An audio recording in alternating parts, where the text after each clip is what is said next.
Good afternoon, all, and thank you so much for joining us today for our lunch briefing on the weaponization of finance. I see some familiar faces in the room already, but by way of background, my name is Matthew Adams, and I'm the Government Affairs Manager at the Competitive Enterprise Institute. For those unfamiliar with the Competitive Enterprise Institute, CEI is a DC-based think tank dedicated to advancing and defending the principles of limited government, free enterprise, and individual liberty. Day to day, we focus on the administrative state and how this fourth branch of government has grown all too powerful and all too unaccountable. We're here on the Hill today to talk about the weaponization of finance, specifically the Operation Choke Point 2.0 unfolding right before our very eyes, by which thousands have been debanked or otherwise denied financial services. The issue of debanking is prolific now. Most notably, a few weeks ago, it was revealed that Melania Trump herself may have been debanked from an account that she had for years, and that Barron Trump was even denied from access to an account. Just last week, the House Judiciary Committee published a new 50-page report on debanking, which said, quote, "The information sharing apparatus designed by Congress and implemented by the executive branch and financial institutions has been warped into a tool designed to be constantly monitoring the activities of millions of Americans," end quote. Politically motivated investing through ESG, paired with pressure from federal regulatory agencies under the Biden administration, has brought this issue into the spotlight. This issue went further mainstream last week after Joe Rogan hosted investor and businessman Mark Anderson on his podcast, where Anderson revealed that he was aware of more than 24 crypto founders and other company heads who have been debanked the past few years during the Biden years. We're here today to talk about this problem and explore solutions. I now have the unique honor of introducing Senator Cynthia Lummis, the crypto queen herself. Senator Lummis represents the great state of Wyoming in the U.S. Senate, where she serves on the Banking Committee, Commerce Committee, and the Environment and Public Works Committee. In addition to her committee assignments, she chairs the Western Caucus. Senator Lummis previously served 4 terms in the House, where she was a founding member of the Freedom Caucus. Having purchased Bitcoin back in 2013, Senator Lummis is the first U.S. Senator to have owned cryptocurrency. In the Senate, she has distinguished herself as a leader on banking and financial services issues, particularly on crypto. Senator, I'm delighted to hand it over to you. Thank you.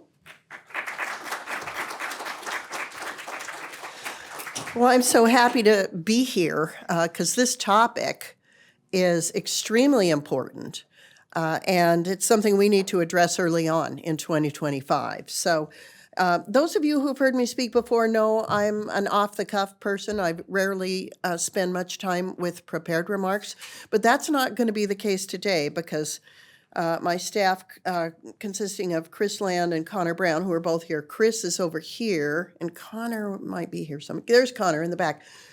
Have done so much good work on this that I'm going to be a little bit more adherent to the memo that they prepared for me for these remarks today, because Operation Choke Point 2.0 has now been blown up, and we're seeing the extent of it. So all of us know what happened during COVID and the Canadian truckers, where those Canadian truckers were trying to protect their ability to cross the border without proof of having a COVID vaccination. And they got debanked by Canada. And we were all looking at that going, that could never happen in the United States. And how wrong we were. The United States has proven every bit as sinister, and I mean that, sinister in the manner in which it has treated its own people with regard to their assets. Operation Choke Point 2.0, of course, refers to the weaponization of the banking system by the federal bank agencies to block certain disfavored industries from access to financial services. And of course, we watch them really closely from a Wyoming perspective because they've debanked oil, gas, coal, gun manufacturers, ammunition manufacturers, and now digital assets. And all of those are important industries in Wyoming. And so we've seen it happen to industries in Wyoming. But now we're getting, because of the Joe Rogan interview with Mark Andreessen that occurred over Thanksgiving, we're getting a better sense of the full scope of it. And the scope is massive. and multiple federal agencies are involved. And I, again, use the word sinister to describe our own government. So Chris put together this kind of a timeline, and I'm going to try and go through it quickly, but it gives you the idea of how it was a chokehold on the people of the United States with regard to their access to bank accounts. So in March of 2022, the FDIC began using these pause letters, ordering certain banks to halt crypto-related activity. Then later that year, Vice Chair Barr, he is the vice chairman of the Fed for banking regulation, had a meeting with Federal Reserve supervisory staff to set a new regulatory approach to digital assets. All this time, we've been trying to work with them to get Wyoming's special purpose depository institutions through the Fed process, and have had nothing but obstacles thrown up and nothing but finger pointing, with Jay Powell pointing his finger at the Federal Reserve Bank of Kansas City, and they pointing their finger back at the Fed, and then others pointing. I mean, the finger pointing is unbelievable. It's a morass of people not taking responsibility for what they were doing. Then let's go quickly through 2023, which is where things really, really lit up. So in January of 2023, the federal banking agencies issued an interagency warning to banks on providing any banking relationship to digital asset companies. And that was all wrapped up in the Custodia case, which is the special purpose depository institution to which I'm referring, which is hosted in Wyoming. Then later in January, the Fed issued an 86-page Custodia denial order outlining the risks of digital assets on being present in the banking system.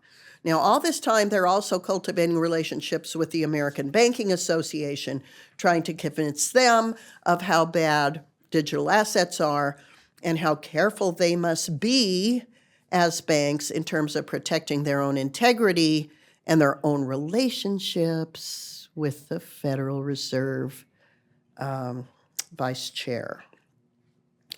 Then later in January, there was an order issued by the Fed limiting state member banks' participation in digital asset activities. So the dual banking system, both of them being attacked, the national banks and the state banks.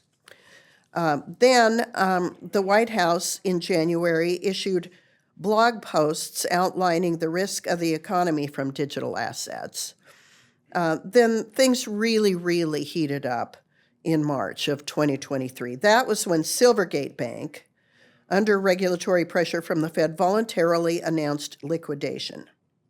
And they served a majority of the digital asset industry. That bank was never insolvent, ever. This all happened under pressure from federal regulators who were trying to prevent digital assets from receiving banking services. Then, of course, just days later, Signature Bank is closed by the FDIC. So you've got both the Fed under the federal banking supervision and the FDIC involved in this. Signature Bank, as you know, had as one of its board members Barney Frank. Of course, Barney Frank was the co-author of Dodd-Frank. And I served in the U.S. House with Barney Frank, and he was a worthy adversary. My point being, we were almost adversarial to each other on financial services issues. The worthy part is the fact that he's wicked smart. And for him to say that the closure was just a way to tell people we don't want you dealing with crypto, and that their bank was singled out to be the poster child for that message, that is spot on. That is what was happening. Silvergate and Signature were significantly singled out by the government to shut down an industry.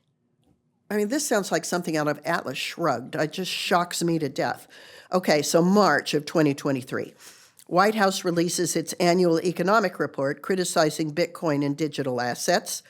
And later that month, the Federal Reserve released the Custodia denial order to the public. It is the longest denial order in the history of the Fed. So they were using, talk about a poster child, they're using two regular banks, Silvergate and Signature, as the existing poster children for don't touch digital assets, and Custodia as the first applicant under a state law authorizing this kinds of custody of digital assets. Then they're going after them ruthlessly and doggedly in the regulatory framework of the Fed. So, regulatory pressure by federal banking agency examiners have been used to impose unnecessary compliance burdens on the banks that still serve digital assets and pushing banks to think twice about continuing their customer relationships because of reputational risk. You know, that's something that's in the statute. And so they use the moniker of reputational risk to, when they're doing a bank examination, to say, you're at risk if you bank digital assets, you better think twice about it.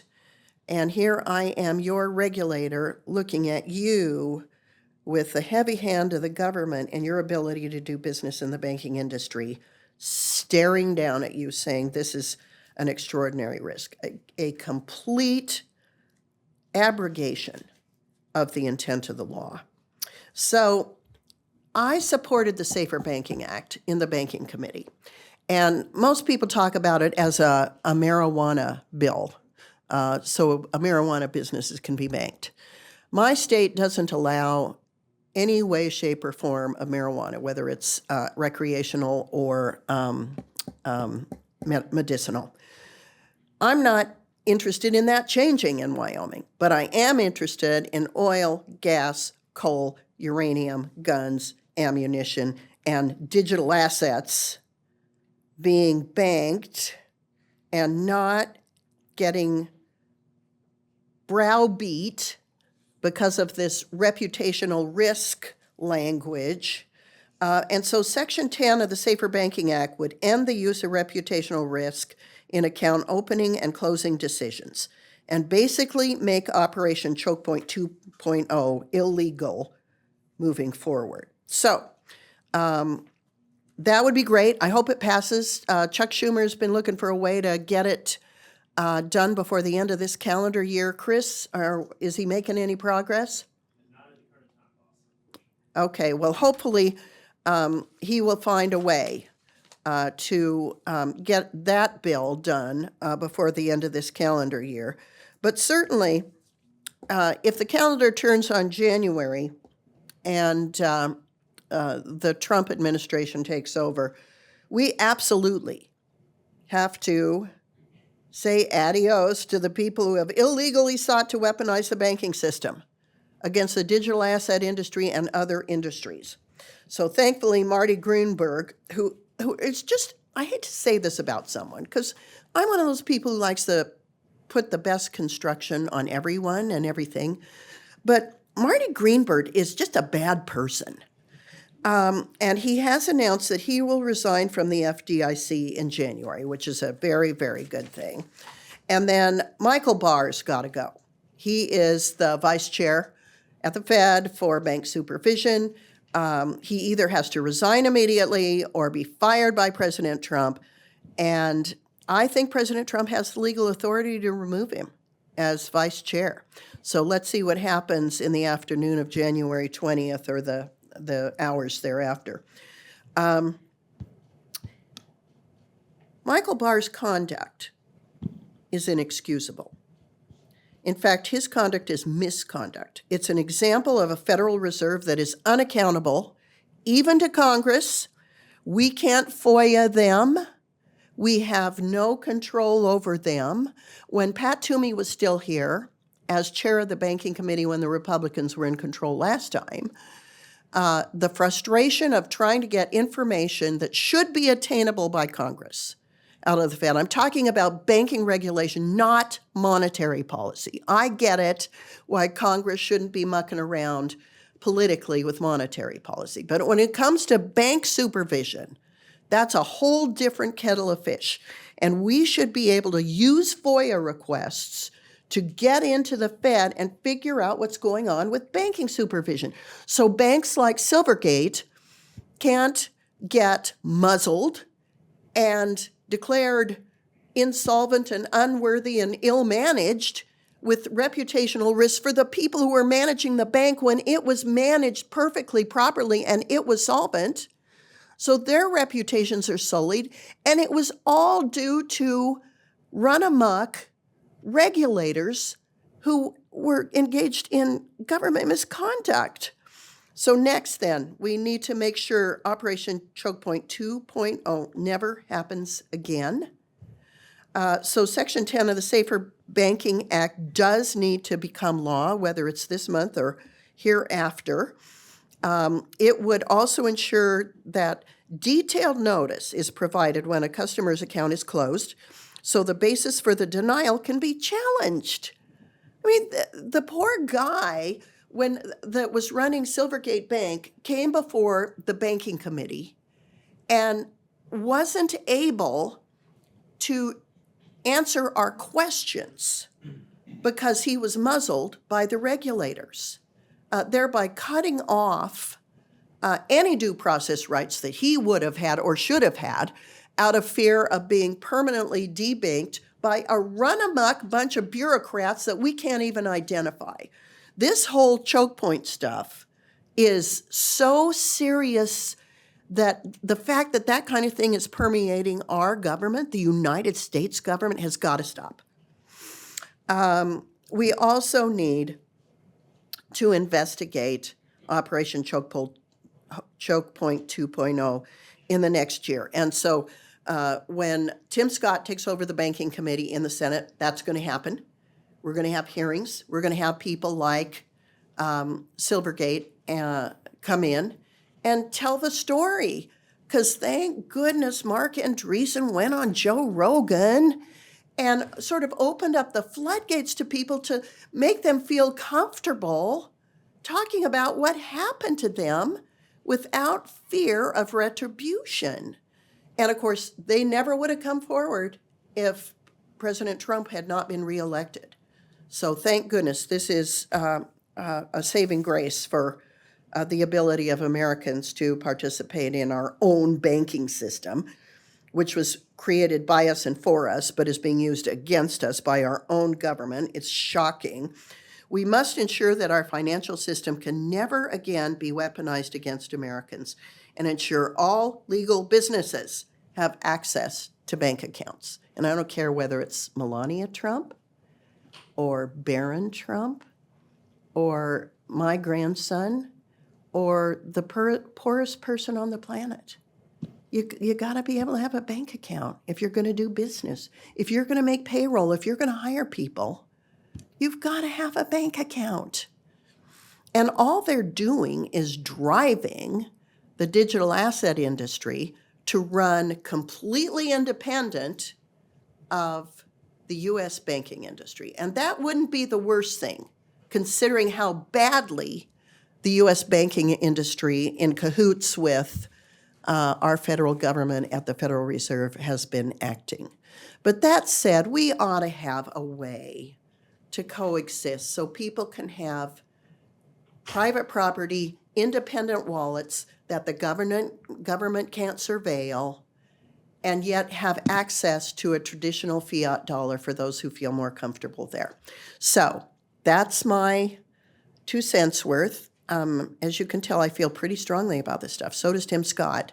And this is going to be an issue that's going to be front and center early in 2025, certainly in the Senate Banking Committee, and I would guess in the House Banking Committee as well, because, of course, House Banking Committee and other committees in the House have tremendous oversight authority. So I am willing to take questions or have a discussion about this if you'd like to. And thank you for inviting me to visit with you. Absolutely. Thank you so much for joining us today, Senator, and sharing your expertise on this. I know you got to run in a few minutes, so we want to be respectful of your time. I had a quick question. I'll start with one. So we got a lot of think tank people here in the room. We've got a lot of congressional staff. What can we all do to help you fight back on this? Oh, fabulous. Okay. Give us examples when you know of people in your communities, whether they're a digital asset industry or an ammunition industry, an oil and gas industry, or whatever. Any industry that has fallen prey to a federal regulator of a bank, because the way the government keeps its fingerprints off this is by letting the bank be the bad guy, letting the bank go to the customer and saying, oh, we have to close your account because you're a reputational risk. If we bank you, we could lose our banking relationship with the Fed. So that's how the government keeps its nasty little fingerprints off this stuff. So if we name names, FOIA everybody you can think of. We need to get additional FOIA authority. I think that's going to come in the next Congress. So the Congress and you all can FOIA federal bank regulators without having access to individual account information, but can get aggregated information about bank regulation. And help us find good people, identify good people who can take positions at Treasury, at the FDIC, at the CFTC, at the CB, whatever that thing is, Consumer Protection Bureau, CFPB. Too much alphabet soup for me, but you know what I'm talking about.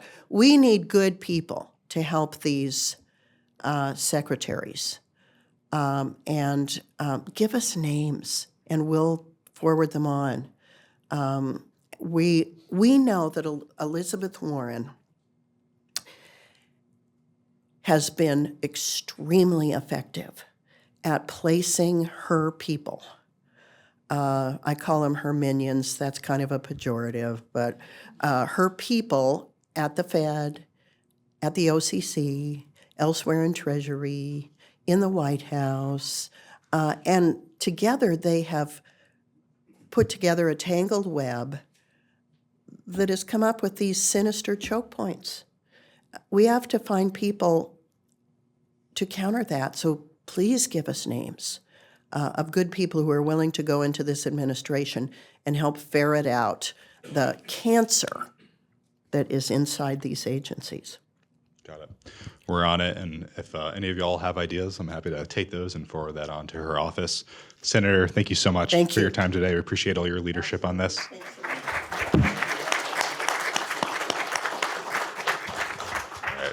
I would like to invite Iain Murray from CEI and Fred Fossard from the Legatum Institute up here for us to continue the discussion.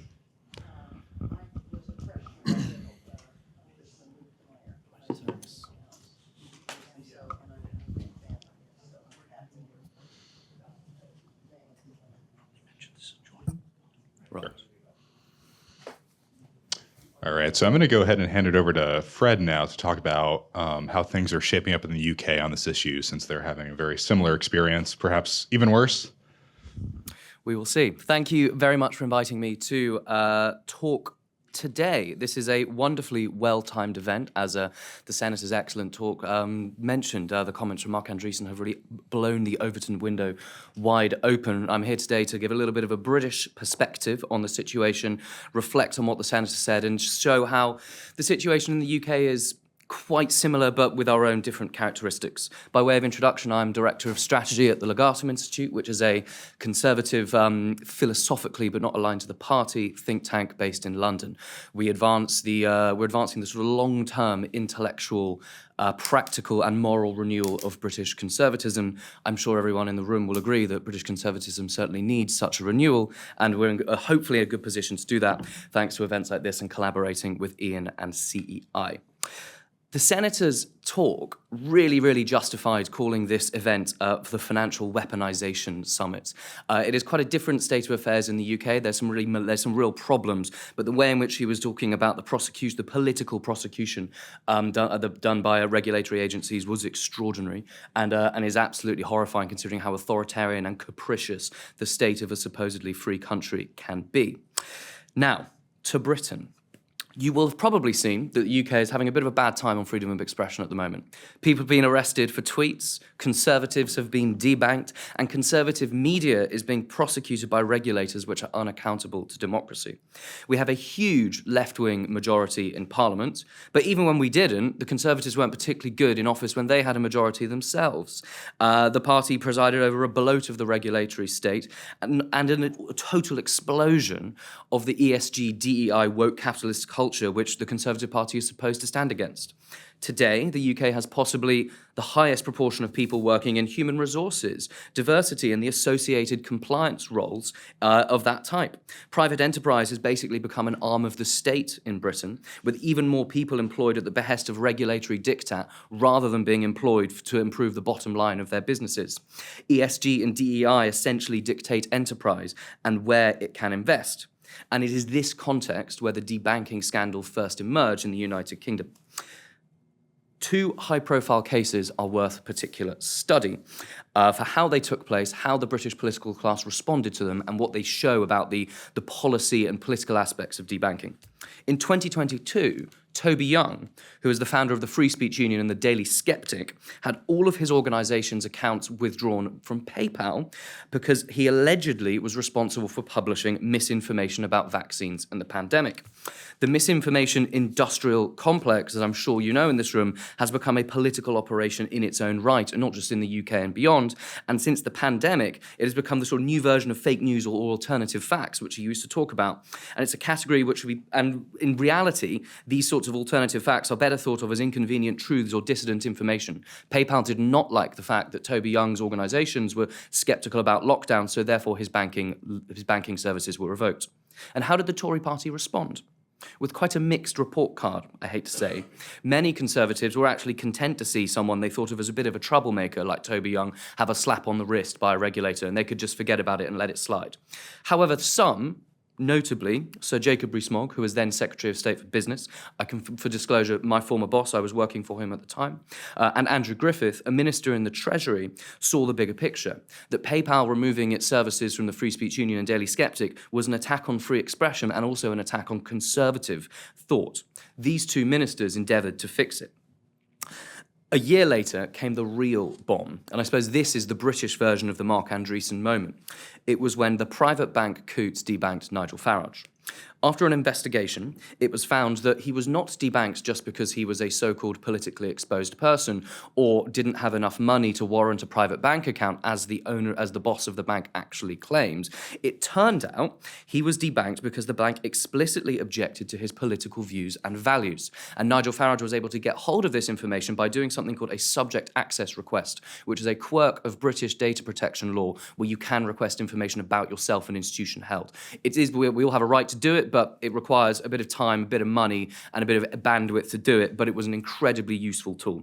And it blew the issue wide open because the bank was exposed to A, have lied about him to the press, B, lied about the politically exposed person rules, and C, they had written down that they decided they did not like him because he was a populist politician, so they were going to remove his bank. A cascade of stories then came out. The Treasury Select Committee did an investigation and found that 100,000 businesses had their bank accounts closed by major institutions in the year 2020, financial year 2022 to 2023. It was also found that there was an 80% increase in complaints about debanking in the same period in Britain.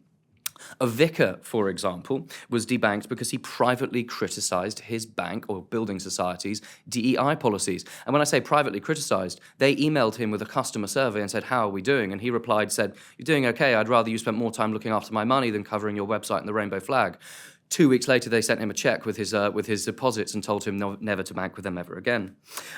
Businesses like shoots, hunts, farming businesses, and a range of small businesses, particularly in the countryside, found themselves debanked for values reasons. And even defence businesses found themselves debanked because they had low ESG scores. And this was at the same time when the British government's official policy is to spend a huge amount of money giving aid to Ukraine, and defence companies were being debanked, and the larger defence companies were unable to raise capital for rebuilding their stocks. And this showed a sort of two-part approach to debanking. I think there's two types of debanking which have been taking place in Britain. One which is implicit and the other which is explicit. I think the one which is implicit exists downstream of a wider regulatory architecture, AML, KYC, ESG, DEI, these kind of things.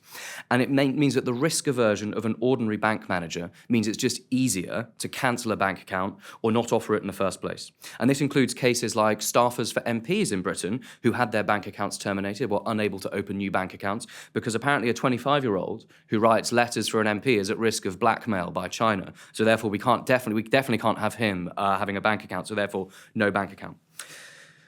Indeed, a colleague of mine at Legatum Institute was debanked in such a way. He is the son of a Conservative MP, and actually it was an American bank that debanked him when he was a student at UC Berkeley. Being the son of an MP meant they couldn't handle it.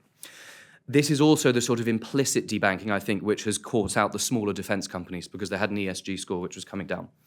The other type of debanking, which is much more aggressive, is the more values-based and ideological. It's where bank accounts and services are cancelled because of a political agenda specifically. Essentially, the sort of sharp point of woke capitalism. And this is a very great political importance as it shows how the cultural ratchet effect of left-wing compliance regulations limits economic and political freedom. Take Britain's net zero policy as a really good example, something that the United States has mercilessly spared itself from. Thanks to net zero rules, banks are expected to ensure that their whole operations and client book achieves net zero carbon by 2050.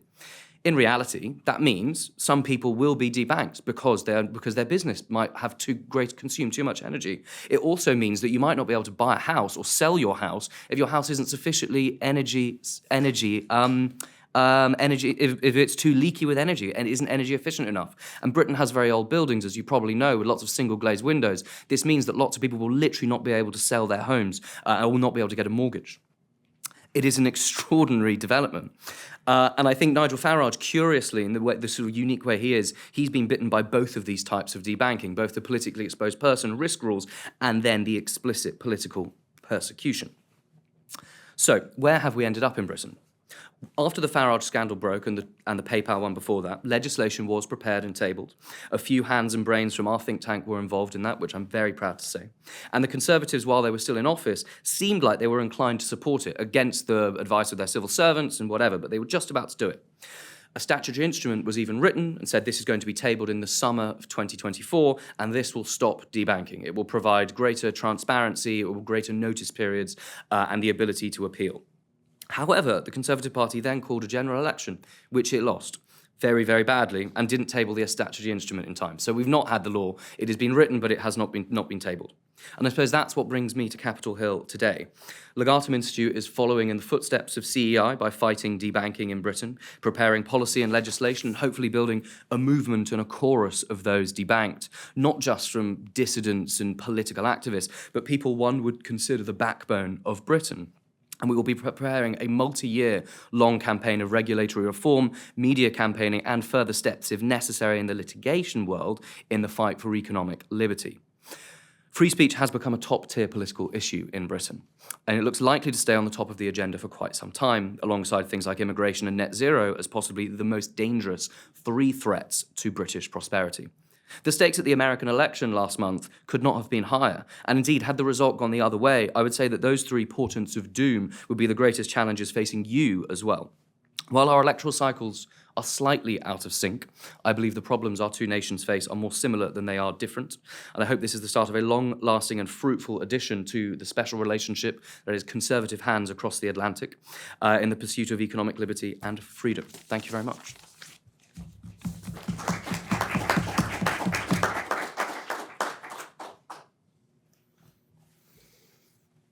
Well, thank you, Fred. It's British accent time today. Fred has come all the way from London to aid our discussions on this important issue. I, on the other hand, have come all the way from L Street. Don't let my accent fool you. I've been working on these financial regulatory issues at the Competitive Enterprise Institute for about 15 years.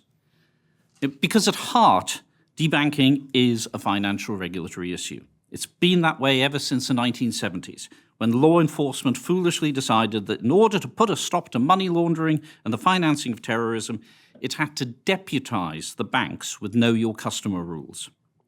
Since then, banks have been working as much for the government and the regulators as for you, their customers. Back in 2000, CEI authors pointed out that this breaks the bond of trust that has to exist between banker and customer that is essential for a free society to operate. Yet all we've seen in recent years is ever-increasing numbers of suspicious activity reports filed, only a fraction of which ever lead to law enforcement action. And those SARs can be the basis for debanking. And it's all for naught. The best research in this area suggests that know your customer laws barely impact the flow of criminal funding, and that banks, taxpayers, and ordinary citizens are penalised far more than criminals. And the galling thing is that we, the customers, pay for and are inconvenienced by all of this. There has to be a better way. Deputising the banks has other consequences. Regulators start to think, hey, if we can get the banks to do our dirty work for us on terrorist financing, what about doing it in other areas? This appears to have been the thinking behind Operation Chokepoint 1.0 and 2.0. The Obama-era Operation Chokepoint, to be the most charitable, let's steelman this, it aimed at killing off a bunch of fraudulent businesses by getting banks to stop working with them, so starving them of financial oxygen. Yet the way they did it involved vast amounts of collateral damage. As we heard from the Senator, banks were told by guidance, not by rule, by guidance, to look at certain types of business as presenting reputational risk, the risk that banks might be helping fund fraudsters, which would damage their reputation. Yet those business types included many businesses that serve a need, like payday lenders, or a constitutional right, like firearms dealers. Failure to pay attention to this risk would lead to increased regulatory scrutiny. How did the banks respond? Exactly as you'd expect. They stopped providing services to any businesses in these categories. The good thing was that some of the banks told their customers that they were doing this owing to increased regulatory risk. Without that, it would have taken much longer to work out what was going on. The thing about Operation Chokepoint was that it was posited on a novel legal theory that twisted the clear intent of Congress into providing authority to regulators to go after bankers for seemingly allowing fraud against themselves. The law was supposed to affect the fraudsters, not the bank. Yet this reinterpretation of the law and the guidance documents it relied on were not the will of Congress, nor were they the product of formal notice and comment rulemaking. Instead, regulators decided they had power and exercised it. Harmful effects to the innocent be damned. It was as clear an example as you can get of regulatory overreach. Something similar seems to be happening with what has been called Operation Chokepoint 2.0, but with significant differences. To begin with, no list of disfavored industries has been published. Yet firms and groups as different as crypto businesses and religious freedom organizations, political PACs, and ordinary citizens exercising their First Amendment right to core political speech have all had their banking arrangements terminated. There has been less finger-pointing by the banks themselves, many of which appear to have taken an oath of omerta about revealing why customers have been debanked. Some, on the other hand, have thrown out several different and contradictory reasons for debanking, like the idea that people debanked are politically exposed persons, which designation the law states applies only to foreign actors, not US citizens. We heard this morning from former ambassador, former governor, former senator, Sam Brownback, who was told he was a politically exposed person when he was debanked, but he is a US citizen. What does appear to be the case, however, is that regulators are once again using their soft power of jawboning to intimate to banks that they should debank these victims. This gives regulators plausible deniability, as the senator said. They can claim there is no regulatory requirement to debank, and banks must be doing it on their own. Yet think about the power dynamics. As I mentioned earlier, for over 40 years, banks have been told that their first responsibility is to regulators, not to consumers. Entire compliance departments are built around this fact. Bank managers know that if compliance gets involved, their life gets so much more difficult. So if regulators are signaling that they are worried about politically exposed persons, the compliance departments are going to respond to that. The likely effect is that anyone politically exposed, citizen or not, comes in for scrutiny. Similarly, if crypto assets are deemed risky and the authorities are shutting down banks that deal in digital assets, then crypto is going to be a focus of compliance attention. You can bet on it. The end result is the same, regardless of the underlying cause. Customers lose access to banking services.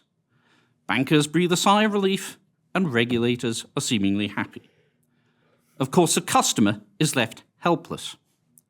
Often they are able to find another bank willing to take them on, although not always, and often with an uncomfortable period when they have to deal only in cash, with all that entails in a modern digital society. It's like being evicted from a house without all the safeguards that normally surround eviction. Yet the problem goes further.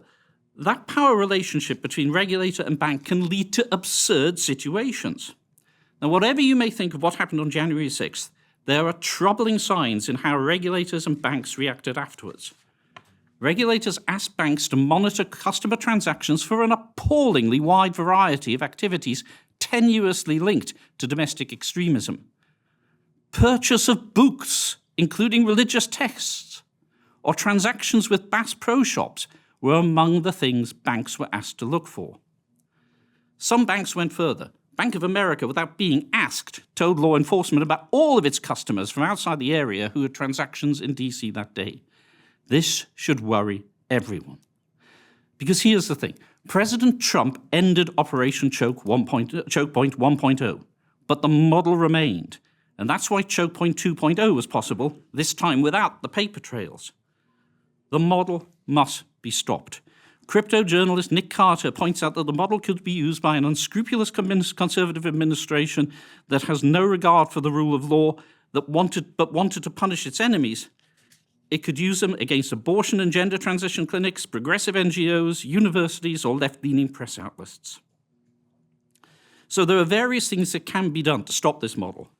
Perhaps the easiest thing is to require a regulatory paper trail. All communications between regulators and banks should be logged and recorded. Executive orders can ban jawboning based on protected activities like political speech or firearms purchases. Inspectors General should also investigate past activities like this by regulators. There should also be proper rulemakings around things like politically exposed persons to carefully define what is and isn't required of banks, giving compliance officers the certainty they need to defend their customers unfairly linked to political risk. Finally, Congress needs to bite the bullet and re-examining AML laws. At the very least, the threshold for filing a currency transaction report should be raised according to inflation from the $10,000 it has been since the 1970s. Greater clarity is needed on the definition of suspicious activity reports. The Lutkemeyer version of the Safer Banking Act would be a great first step. Senator Lee's Saving Privacy Act would go further, abolishing the requirement to file SARs. This would all be a welcome recognition that the AML approach to terrorism financing has failed and that something else is needed. It would also strengthen Fourth Amendment protections, an amendment that is so important and yet seems to be on life support. You can expect more from the Competitive Enterprise Institute on this in the weeks to come. But in the meantime, I am glad to acknowledge the leadership of our next speaker, Representative Tom Emmer, on these issues. Representative Emmer is currently serving his 5th term After serving as chairman of the National Republican Congressional Committee for the 116th and 117th Congress, he was elected by Republican colleagues to be the House Majority Whip. Currently, he sits on the House Financial Services Committee. We are happy to welcome the Congressman to join CEI once again in a follow-up conversation on financial risk, debanking, and crypto. Thank you very much. Thanks for being here to talk about such an important issue. I really do appreciate the opportunity to provide some closing remarks to your very important conversation. As you were just told, I'm Tom Emmer. I represent the great state of Minnesota, and I serve as the House Majority Whip, which makes me responsible for herding all the cats. And as I like to say, I wish they were all cats. We've got a variety of exotic animals nowadays. I also sit on the House Financial Services Committee, and I was told that when I became the whip, that ordinarily members, leaders in the top three positions, the speaker, the majority leader, and the whip, suspend their committee activity.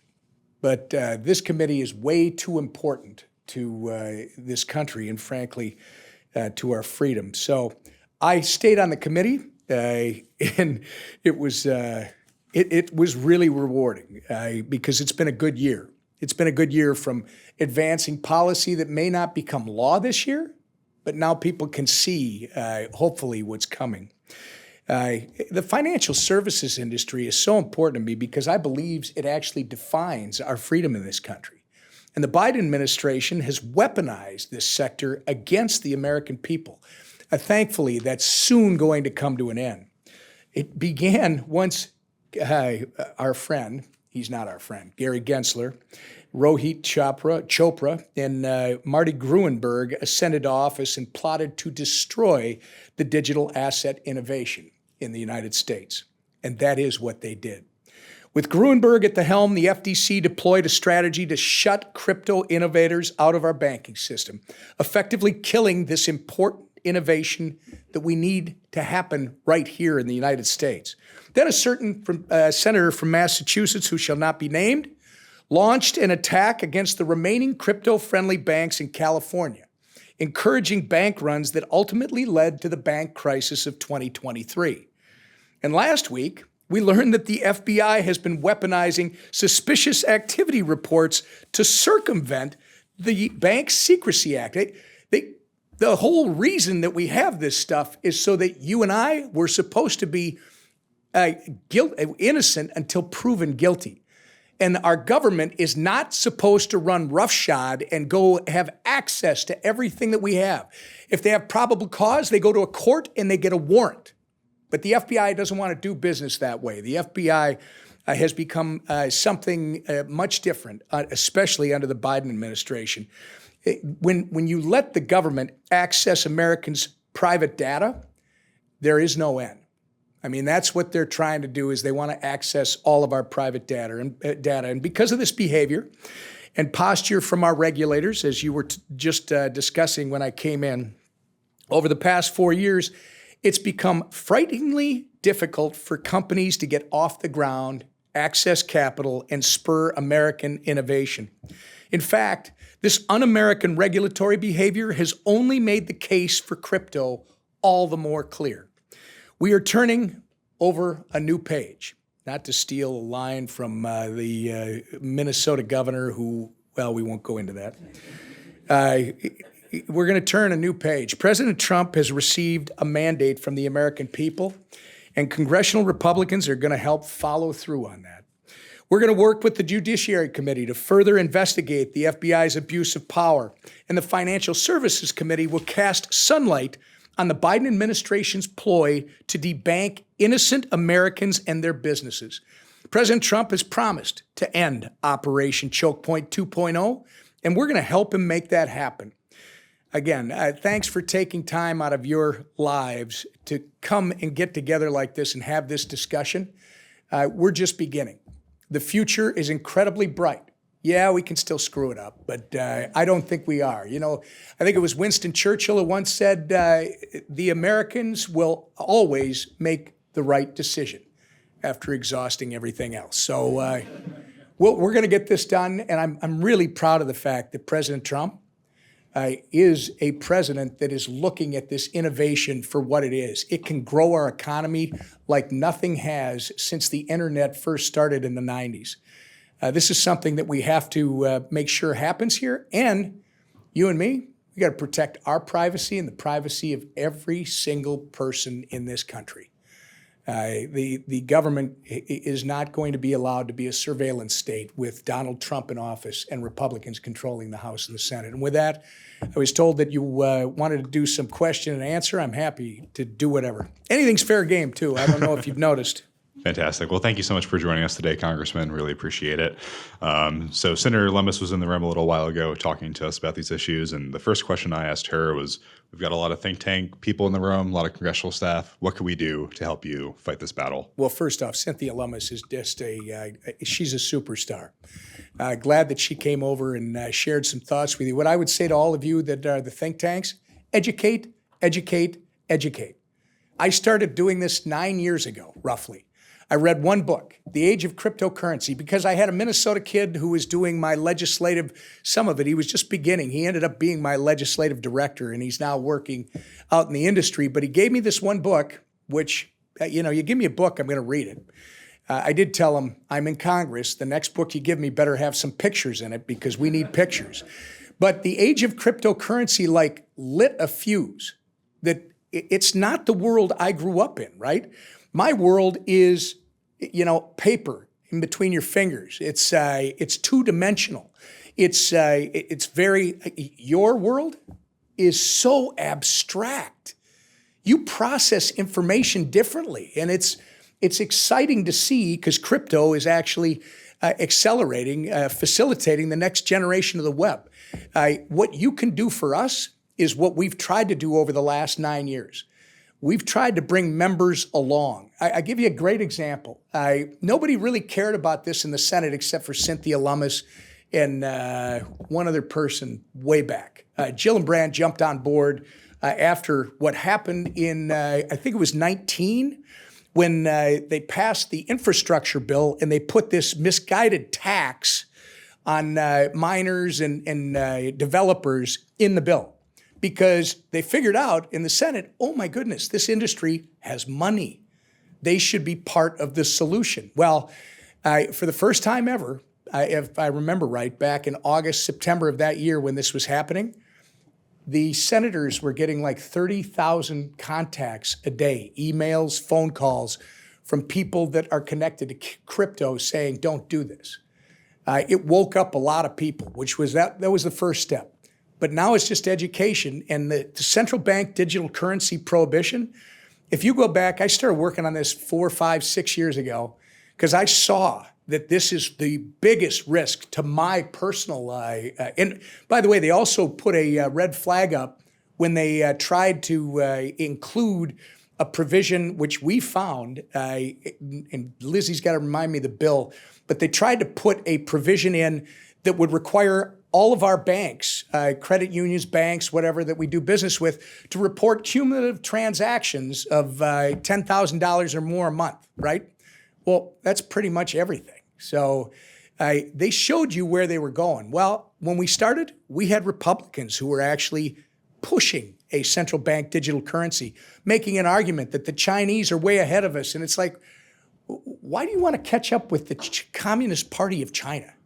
But that was an education piece. And I will tell you, if there were more of you out there writing articles and sourcing them so people, you don't have to, in my humble opinion, you don't have to give the coders version.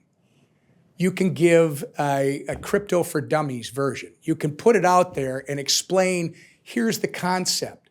Virtual, who said gold was valuable? It's about scarcity. It's about whatever. It's the same thing with virtual gold. So start to educate people in the bigger concepts that relate to their real life, and it's going to make it a lot easier for us to advance these things that we have to do. We have to do very soon. Before we wrap up here, Congressman, I wanted to return to some of the legislation in this space. As I'm sure you remember, a couple Congresses ago, there was the Financial Choice Act, which was a big consolidated bill with a lot of really great things that I know you worked on. Yeah. Do you think there's any interest going to the next Congress and pursuing something like that? There was Operation Choke Point 1.0 legislation trying to prevent that. I know. I think rather than say, yes, it's that one, keep in mind, everything's on the table. You have all three. Now is the time to make stuff happen. It's these, as I tell our members, because I've got to count these votes, we are no longer talking about hypotheticals. We are no longer talking about, messaging. We're talking about actually making systemic change in this place, putting it in the federal code so that people, the American citizens, once again, the government works for them. And second, they can know what the playing field is, and they have some predictability and certainty so that they can do the things that Americans do: innovate, create, and thrive. Absolutely. Yeah. Great. Thank you so much, Congressman. Again, I get a little excited about that. Yeah. A lot to be excited about. Yeah. Thank you again. Thank you. I'll look forward to seeing that book. Thank you, guys. Appreciate it a lot. Yeah. Please do.